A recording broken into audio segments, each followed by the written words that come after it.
Hi, everyone. I'm just making sure that you can hear me and see me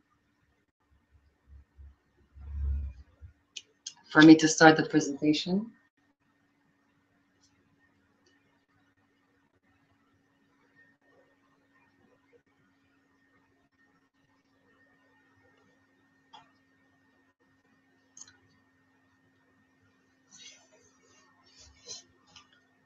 Okay, so hi, everyone, and thank you for joining me today.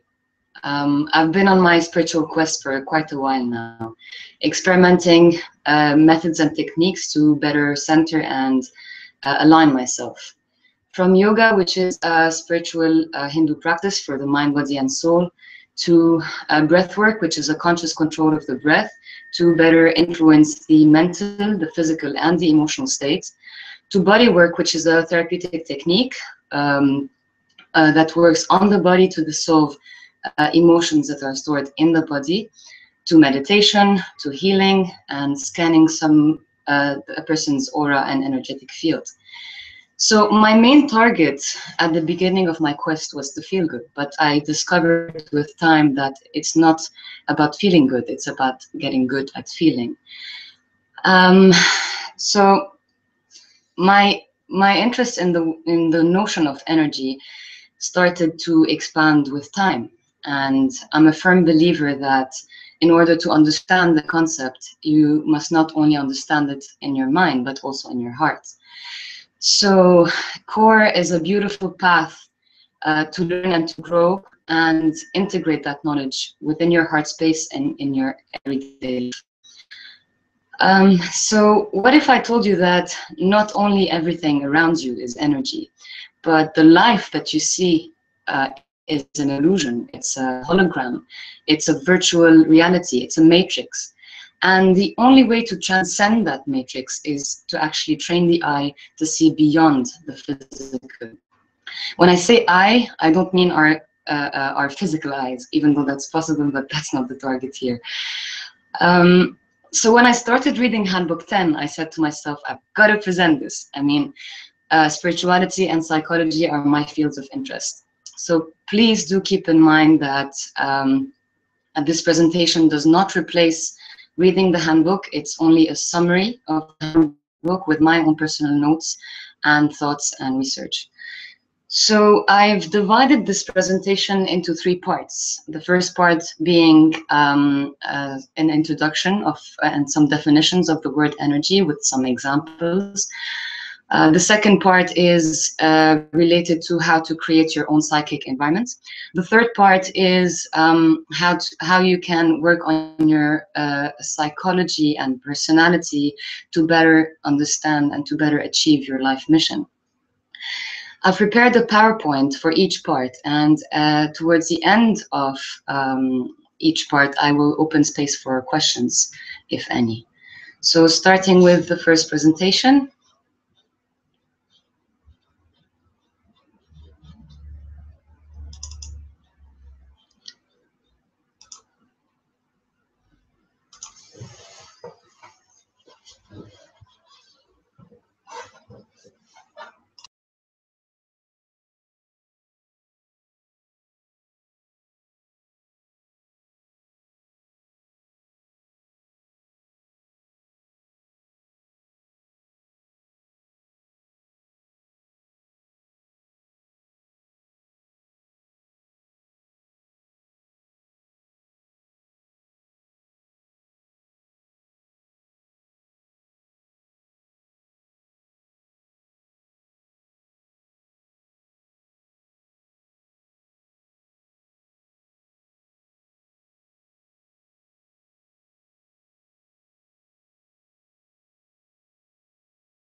Okay.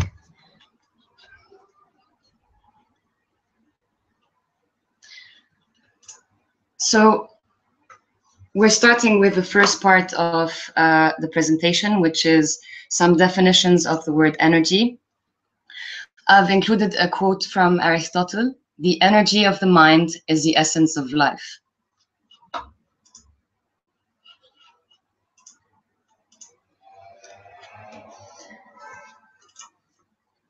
Scientists and researchers have dedicated their lives trying to define the word energy. Our understanding of the word is based only on our understanding of its effect. So, what is energy? In a scientific perspective, energy is defined as the ability of a physical system to perform work. It exists in several forms, such as heat, which is the movement of atoms creating change in temperature; kinetic energy, which is the energy of motion, such as the pendulum swinging; mechanical energy, light energy; potential energy, which is the energy stored within the object; electrical energy, and so forth.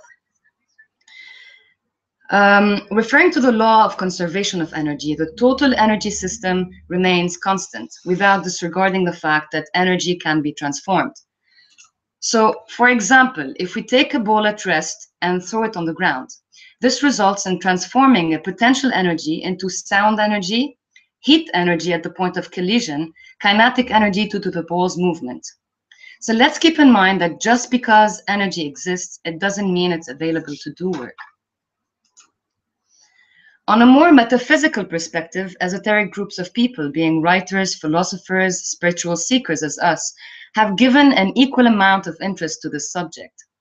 Some examples would be psychic energy, healing energy, thought energy, and so forth. These definitions imply the existence of energy by way of observable effect. So, on a physical level, light is a manifestation of electrical energy. Yet, even though energy might produce physical effects, it is not itself physical.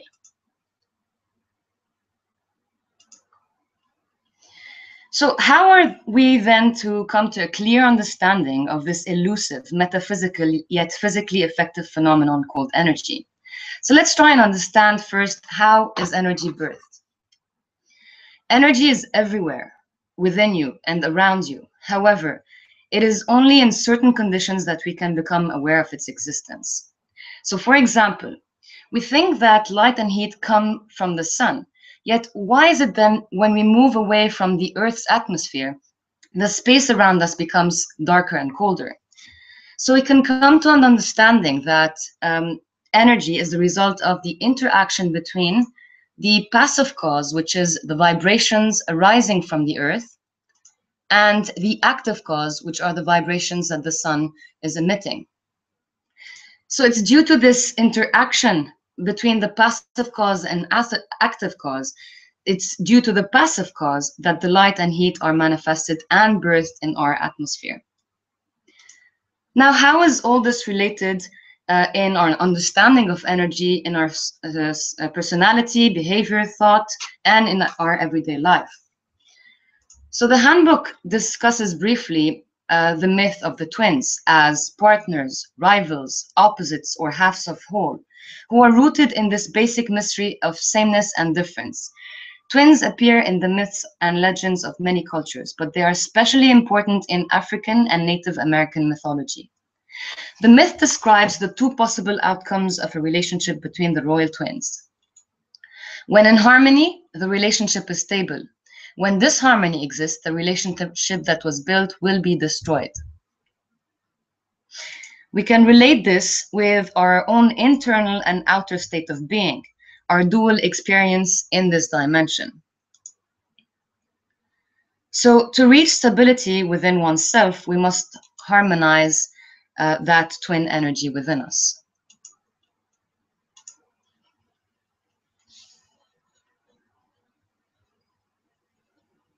Stop.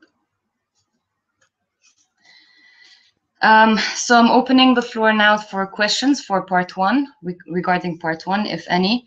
You can type it on the group or on the chat right here.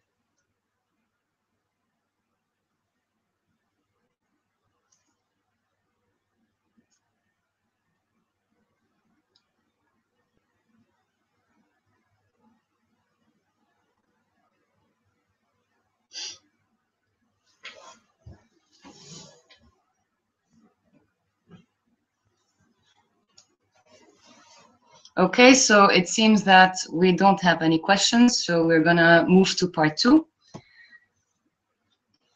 Bear with me for the transitions because this is new to me. So, okay.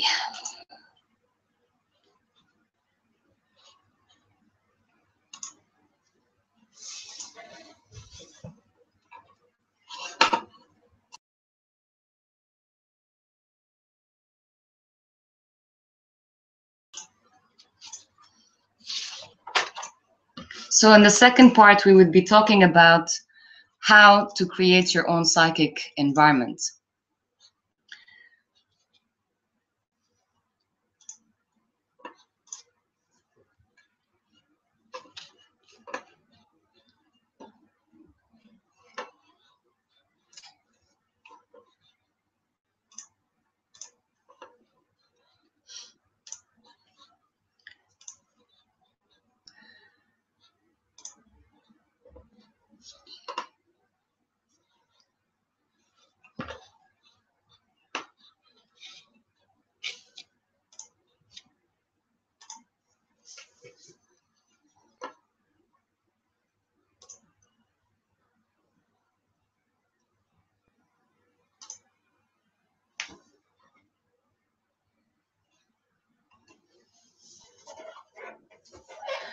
Okay, so moving to the second part, I've included in this PowerPoint a quote from Victor Hugo from Les Misérables. Oh, so there is a question. Yes, from Brother Rabia. How do you train the eye to recognize energy? Well, that's what we're going to be discussing in the second part of the presentation. It's actually to begin to learn that there's more than the physical, and understanding whatever vibrational experiences we are facing in our lives, whether they are emotional or any type of other vibrational energy. So we will be discussing this right now.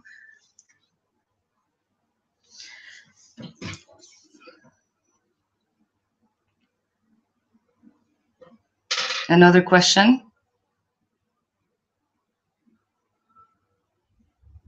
It's the same one.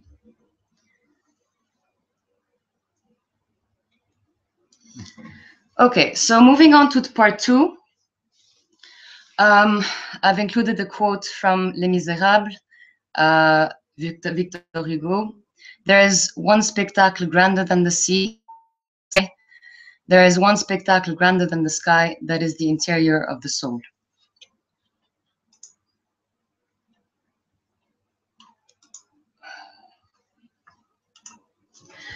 So the law of mentalism states that everything is mental. The act of creation results with a thought. With every thought comes a dual or twin energy. We are beings of love and we come from source, so as our experience in this dimension will allow us to identify what is love and what is not, what we like and what we dislike. The example in the handbook was particular to that of friendship and enemies. So just by pronouncing these two words, I want you to observe the emotional and thought association we've created towards these two separate twins, being friendship and enemies. So for instance, if I see, think, or hear of a friend, I would say to myself, I love that person. I enjoy spending time with them. They make me feel good. Versus when I see, think, or hear of an enemy, I would say to myself, this person gives me the creeps. I feel anxious around them. I hate them. After engaging in this negative energy chain, observe how you feel, how your body's reacting to that flow. I'm sure it doesn't feel good. So you are receiving whatever energy you are projecting towards the outer world. So just by becoming more sensitive to how you feel is a way of seeing the energy that's surrounding you.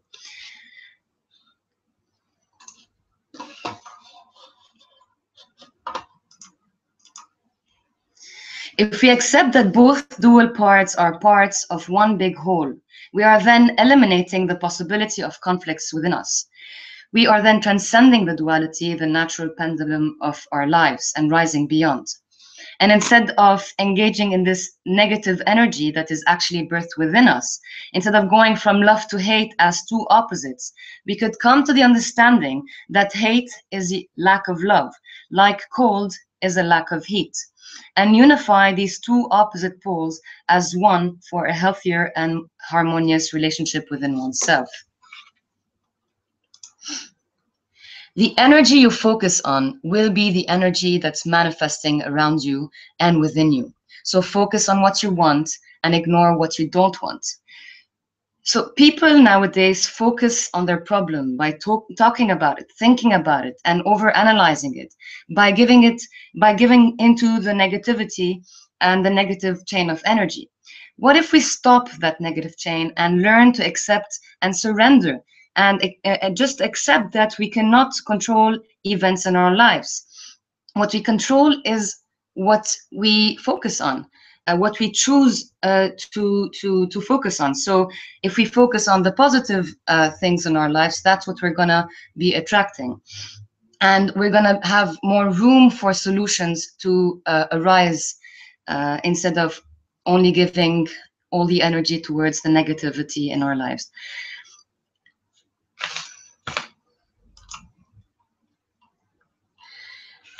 In this part of the presentation, I included the twin within us, so the shadow self versus the higher self. According to Carl Jung, the shadow self is an archetype that forms part of the unconscious mind and is composed of repressed ideas, instincts, impulses, weaknesses, desires, perversions, and fears. Individuals who have allowed their shadow selves to accumulate for such a long time have gone into depression or an unconscious accident that ended up manifesting their inner monster. Many of the spiritual and New Age teachings out there provide an escape for those who do not want to be responsible for all of themselves and their lives. The only way to truly embody and manifest your higher potential is to understand and accept that shadow part within. Acceptance is the key for change.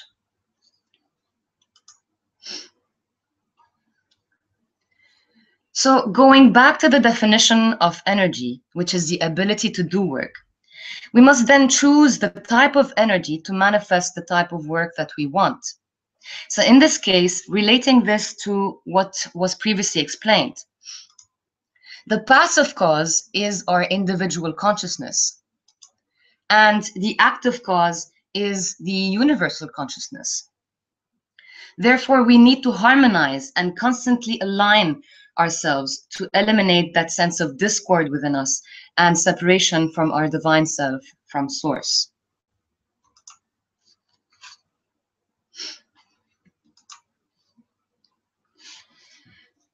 We are vibrational beings, and our emotions are vibrations too.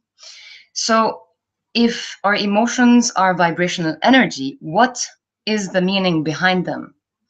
How do I deal with my emotions? How can I be a vibrational equivalence to my true nature? So as I previously said, it's about getting good at feeling. The answer to that question would be focus, observe, analyze the feeling, take responsibility, forgive yourself and others. Focus during the day on your thoughts, on the words you speak, and observe their nature and the emotions that are arising, and find out where these emotions are located in your body.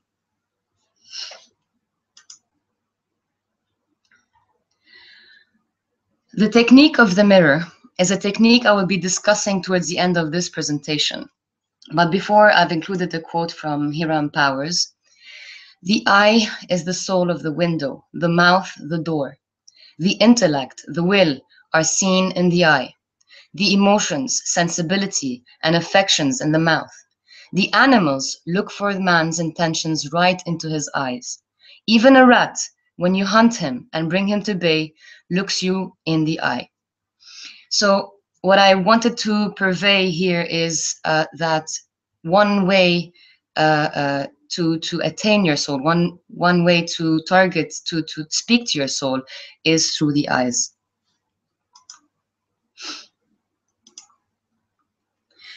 The healing power of the breath. So I've included in this PowerPoint, in this slide, some quotes from religious books, some definitions from different cultures, talking about the power of the breath.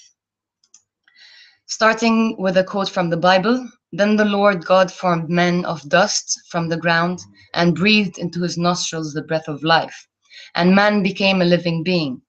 Genesis 2:7 shows the relationship between God, the breath, and life. In native Hawaiian and medicine, the word ha means the divine spirit, wind, air, and breath. It is contained in the popular word aloha, that is usually translated as presence, alo, of the divine breath, ha. The ancient Indian literature, the term prana meant not only the physical breath and air, but also the sacred essence of life. In traditional Chinese medicine, the word qi refers to the cosmic essence and the energy of life, as well as the air we breathe into our lungs. In Japanese spiritual practices and martial arts, ki plays a very important role, which also signifies the power of the breath. In ancient Greece, the word pneuma meant both air, breath, and spirit, or the essence of life. According to Time magazine, scientists now know why deep breathing can induce calm and tranquility. Breathing can have a direct effect on the overall activity of the brain. A group of nerves that regulates breathing has a direct connection to the brain's arousal center. A team of researchers studied a group of 3,000 neurons in the brain of rodents. Up to 60 types of nerve cells make up a breathing pacer. The nerves in the arousal center can set off the body's alarm or maintain a sense of calm when breathing slows. So breathing really can change your state of mind.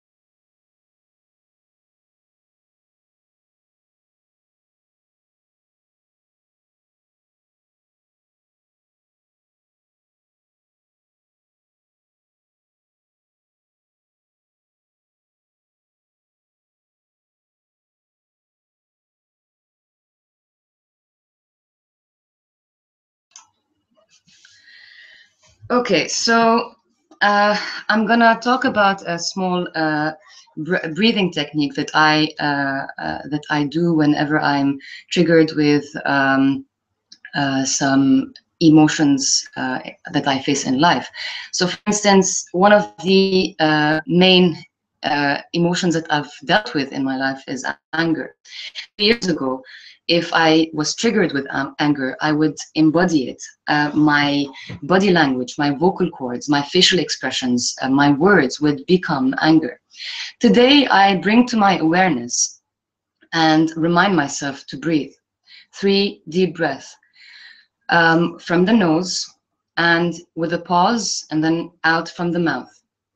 So we're gonna try this, and I would like everyone to try this with me. So sit comfortably on your chair, feet on the ground. I would like you to bring your awareness to your feet. Focus on how, on the sensations that your toes have on the ground. This will ground you, will center you. Your feet are what hold you during the day. I want you to place your hands on your thighs, palms facing upwards. This symbolizes your receptivity to receive divine energy.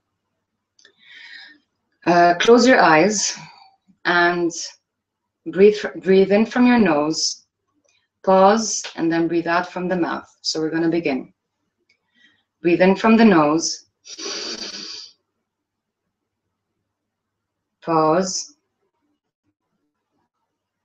Breathe out from the mouth.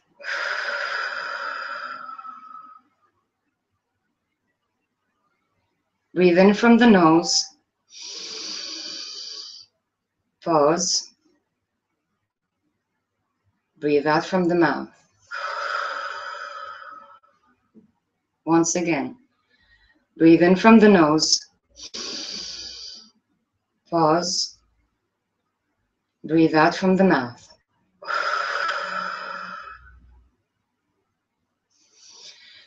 Thank you. So, that pause that we have included between the inhale and the exhale creates a certain space in your mind. It creates a certain awareness, a certain separateness between the emotion that you're experiencing and yourself. So you get to that realization that you're not the emotion, you're not the anger in this case. You're the awareness, you're the consciousness of that emotion within you. So only when you've risen your vibrations and you've calmed, that is only when you are able to analyze the feeling, to really see what the message is behind that emotion. So you can either do meditation techniques or visualization techniques by visualizing that emotion as a second entity within your body, trying to locate it in your body, and talking to it. For instance, I would ask it, what does it want? What is the limiting belief that's stopping me from getting what I want? And in my case, it was more of, it was the limiting belief that I experienced was, I'm not worthy enough. So I would use the technique of the mirror in this case, and I would stand in front of the mirror, look straight into my eyes to talk to my soul, and say, I am worthy and I am loved. And this is not only a positive affirmation, but you're actually making the unfamiliar familiar. We live in such a critical world.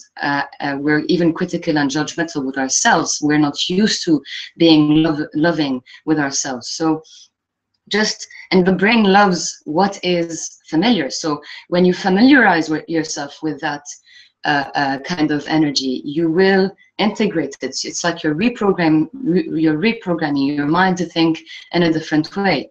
So when every morning you can do this exercise in front of the mirror before brushing your teeth, and when put in a situation that could trigger my emotions of unworthiness or of anger, I don't get angry anymore because I've rooted deep the feeling of worthiness, the feeling of love, and nothing from the outer world can really destabilize that. So now that I've shared my technique, I hope that was useful. If anyone has any questions, please feel free to ask. I'll wait a bit longer this time.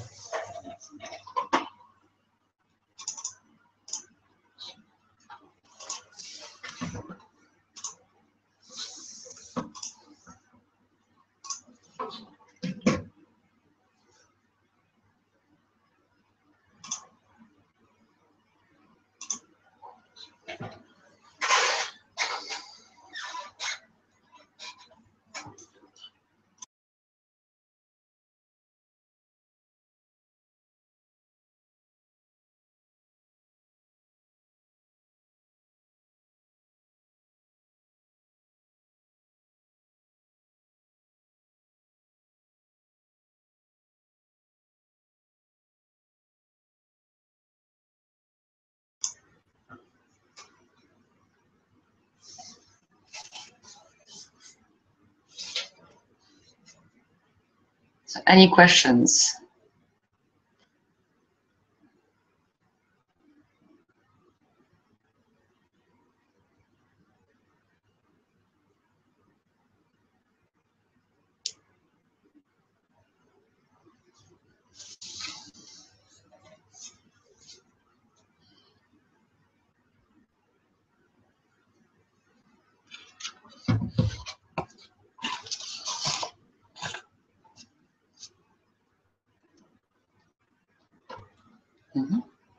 Here's a question.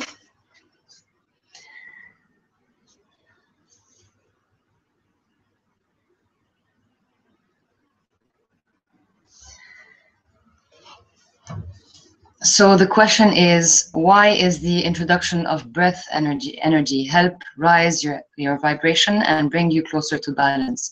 Essentially, what makes air energy different from all other energy vibrations that embody you? Okay, so breath is the essence of life. It is the beginning of life. So just knowing and understanding how to breathe properly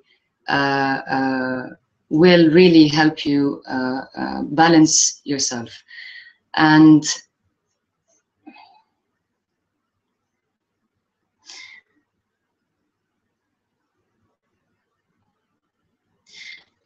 breathing has actually been proven to calm the brain and calm the mind and balance your thoughts and your emotions. So instead of experiencing these vibrational emotions as and instead of them dominating you, when breathing, you can create a certain sort of separateness between the emotions that you're experiencing and your awareness. So you detach from whatever experience you're having, and you're able to see it from a third party, from a third perspective.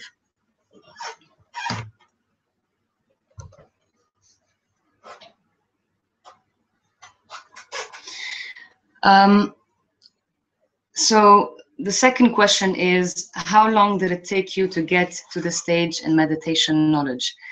I've started meditation a few years ago, 2-3 years ago.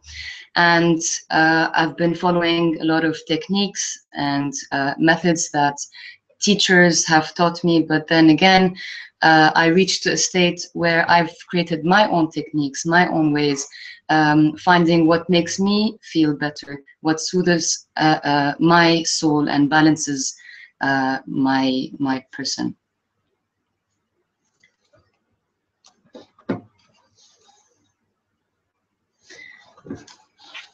So the third question is, while I agree totally that aligned what?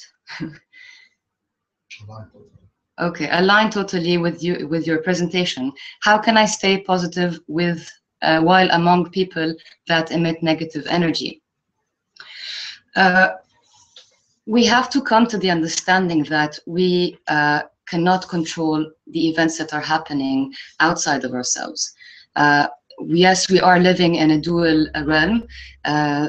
Things are represented as positive and negative, as good and bad, but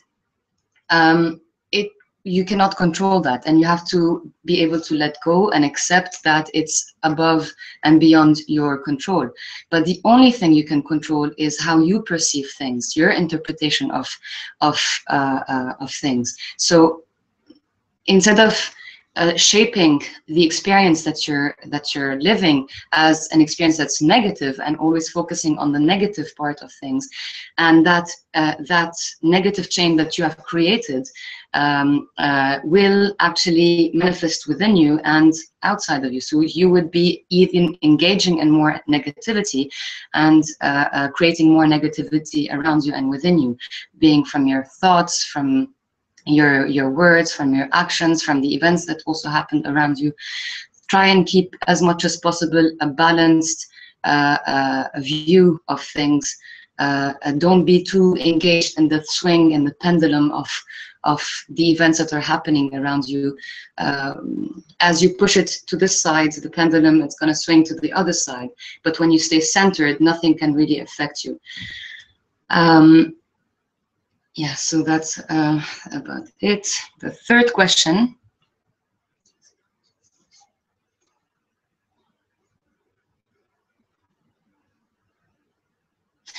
So the fourth question is, expand on the interaction between physical and psychic energy. I will be discussing this in the third presentation, the effect of the effect of energy and the way we form and shape our perception of the events that we live in, how it affects our physiology, our mental state, our psychology, our personality, and so forth.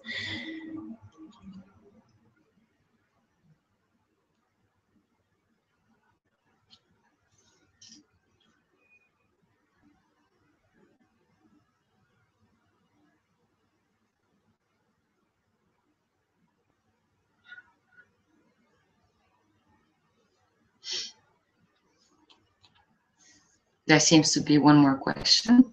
So.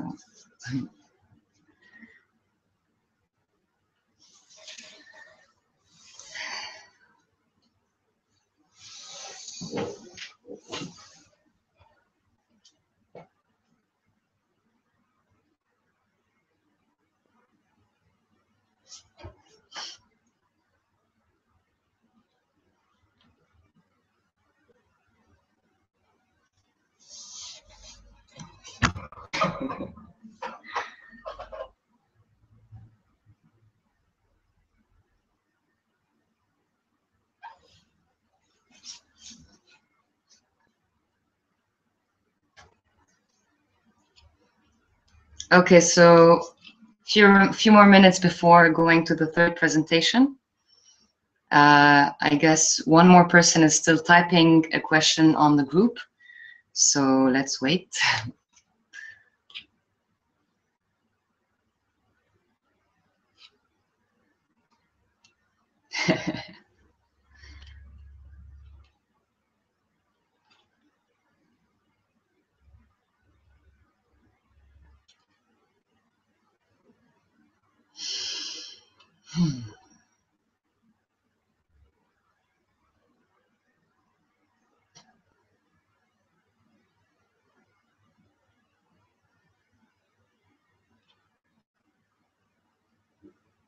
Okay, so I guess there aren't any more questions, so we're gonna move to the third part of the presentation.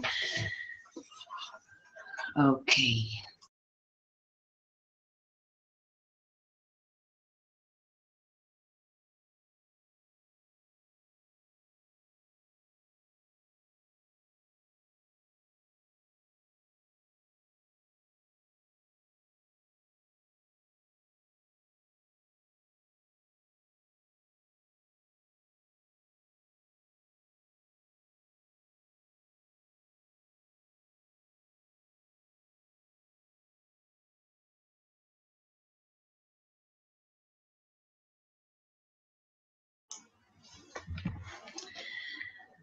Okay, so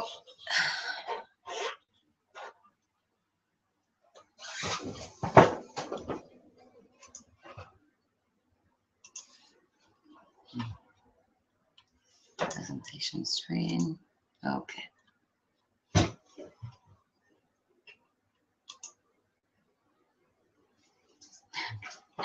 Okay, so personality and psychology and how to find your mission. Here's a quote from the Handbook that I love. For spiritual power comes to those who have mastered their own psychology. So why psychology? A question that we all as seekers ask ourselves would be, what is my purpose in life? What is my mission? So another way of viewing low vibrational emotions would be viewing them as our wounded inner child, as a part of ourselves that has not matured yet. Recent studies have shown that our experiences during our formative years, even as infants in our mother's womb, and the cognitive outlining that we give to an experience until this present moment can change the physical expression of our biological cells. We interact with our surroundings, gathering data, classifying them as likes and dislikes. And this is when we store in fears, blockages from our experiences, and thus the process of forming our personality. How we interpret and give meaning to our lives can have a real effect on our genetics. There is substantial evidence that psychological stress alters immune status in humans.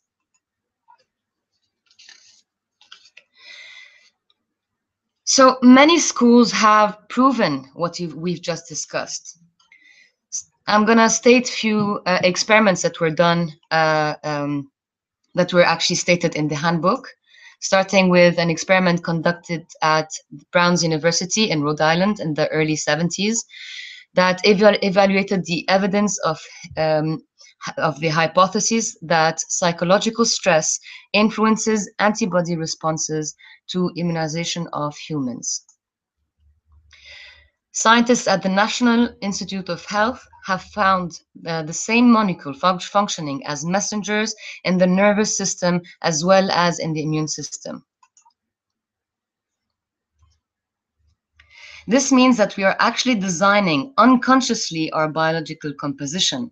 I design, therefore I become. So why don't we become conscious about this power within us and design for a better us? Yet now, as seekers in our state of awareness, we should create an environment of harmony within our personality to liberate ourselves, align our emotions with our mental age, mature that little wounded child into the adult self, and to manifest our higher potential.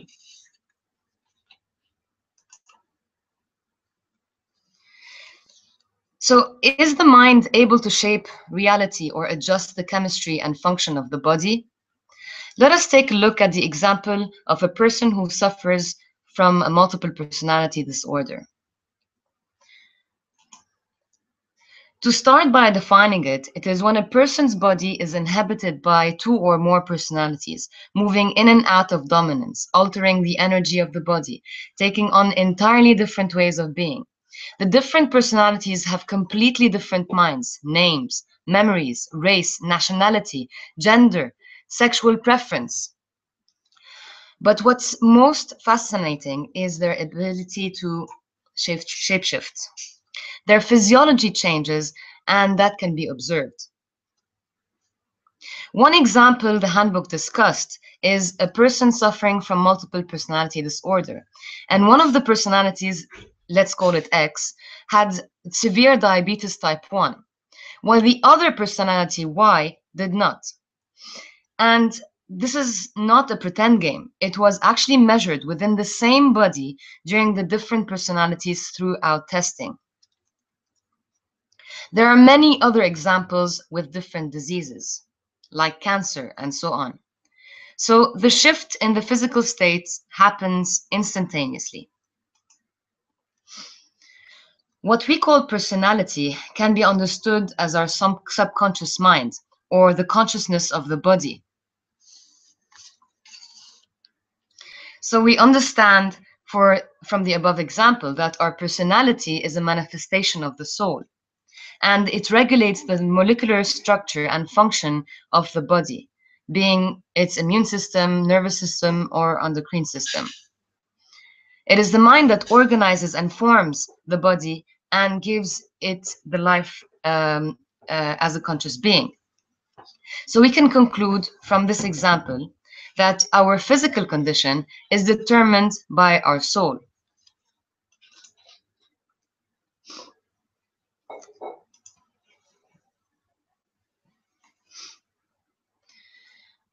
The body is our temple. Contrary to some religions, the body is and the soul represent a twin pair that should be in harmony for a better expression of the personality.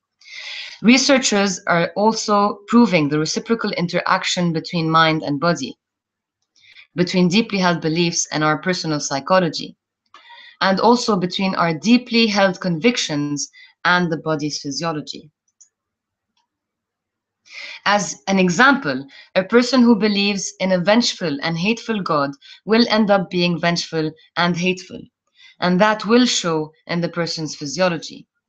A person believing that God is love will end up being love. So our definition of God is a definition of ourself. Yet the person who believes God is hateful and vengeful is in disharmony. his passive cause and his active cause are not aligned, since we all know that the universal consciousness uh, uh, signifies that God is love. So regardless, this person is in discord. This discord creates different vibrations, obstructed flows of energy of our individual and universal consciousness. And we call these obstructed flows emotions or pangs of consciousness. And their purpose, their meaning is to actually remind us of that disharmony within us. If these pangs of consciousness are repeated, they get stored in our bodies, which will eventually lead to illness. Native Americans call that process hole in the wall, hole in the soul, excuse me. To cure the illness, you must cure that hole. We encourage all belief systems that encourage a healthy interaction between mind and body, between inner consciousness and unconscious belief, between our physiology, our state of psychic harmony, and our physical health.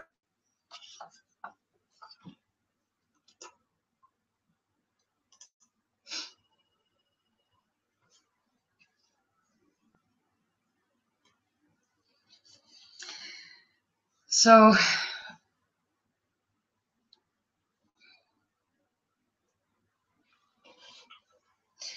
okay, so one question is, what happens if one is not able to forgive someone, but puts behind him or her? What are the effects of this action on his or her spiritual goals? Well, I believe that forgiveness is a key to a spiritual growth, because people are unable to forgive because they need validation. They need to be able to face that person or themselves and let go of all these scars that they have accumulated with time. But if we don't forget and we pretend that we have moved on, we actually are storing all these fears and all these blockages within our subconscious mind, and we're unaware of their effects in our personalities, and they will arise with time if we don't actually dig deep and work on forgiving. One way that I find is nice to forgive, either face the person that you need to forgive, or you can visualize yourself sitting on a chair and placing that person right in front of you and communicating all that hurt to that person. Once all the anger and tension was released, then you would have more room for serenity. And this is not a process that happens overnight. It's a process that takes time. Forgiveness is the key to understanding and accepting and moving on.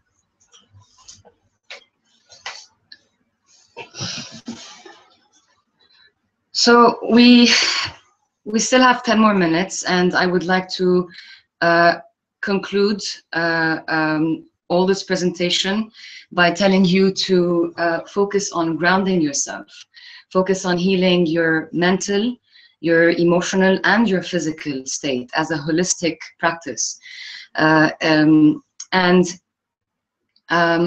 If no one can tell you what your true mission is except yourself, but enjoy that process of discovery. And if I were to think about energy, I would think about what energizes me, that feeling inside that pushes me to create. For example, creativity, imagination, passion, even agitation. So isn't that our purpose in life as humans, is to manifest our creation?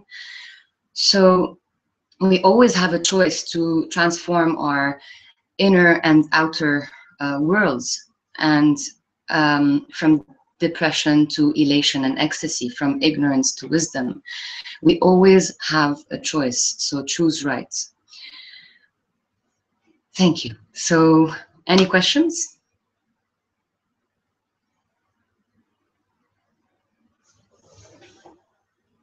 Yeah. I would like to remind everyone that these presentations that are done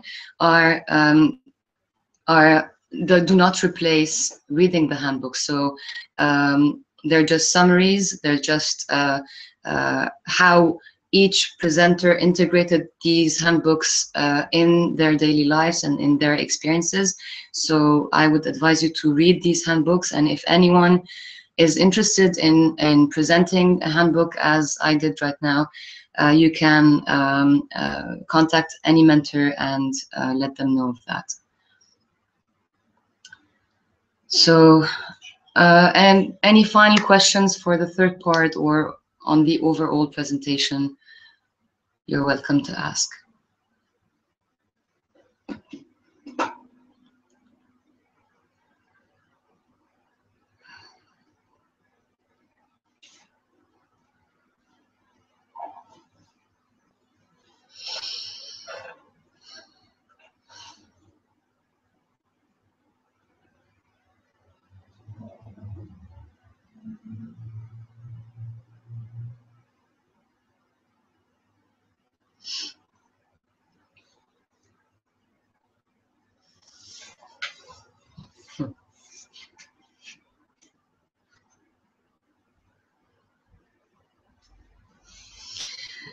So here's a question. A human consists of several energy vibrations. If all that is material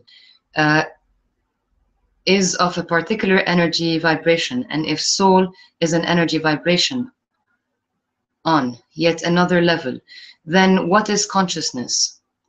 How does that feature into energy explanation?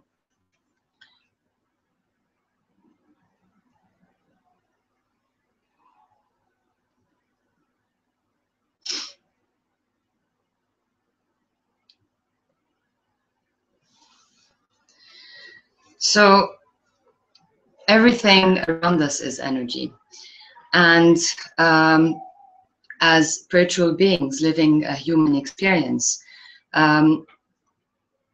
we tend to get involved in these human experiences that we are living in, this duality. So we always have to remind ourselves to separate from whatever experience, intense experience that we're living, by raising our consciousness to a higher frequency in order to understand things from a higher level.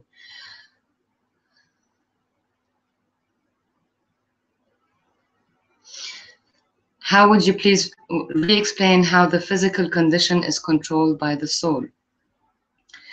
So, as I explained with the example of the multiple personality disorder, which was a proof that a person's personality, having different personality, can affect that person's physiology. So that gives us an understanding that the personality is a manifestation of the soul, and it's actually the consciousness of the body, and what we actually store within our body, within our subconscious mind, forms that personality, forms these traits within our soul. And that can bring us to the notion of karma, which is the memory of the soul.